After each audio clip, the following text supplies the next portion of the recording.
Want to know how to bypass Google FRP lock on your Samsung phone? This video will introduce 3 methods for you to bypass the Google FRP lock. Method 1. Using MagFone Android Unlocker to bypass FRP lock. Step 1. Download and install MagFone and choose Google FRP lock. Step 2. According the on-screen steps to set your Samsung phone. Step 3.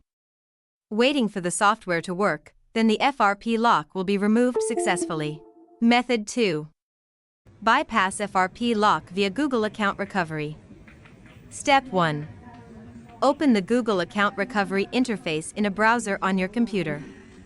Step 2. Input your Google account and click Forget Password. Step 3. Try to answer the on-screen questions and then you can change your password. Method 3. Bypass FRP lock on Samsung phone via Remove Google account. Step 1. Open Settings and go to Accounts and Backup. Step 2. Tap Manage Accounts. Step 3. Tap the current Google account and then choose Remove. The above methods can help you bypass FRP lock on your Samsung phone easily and quickly. Try them now.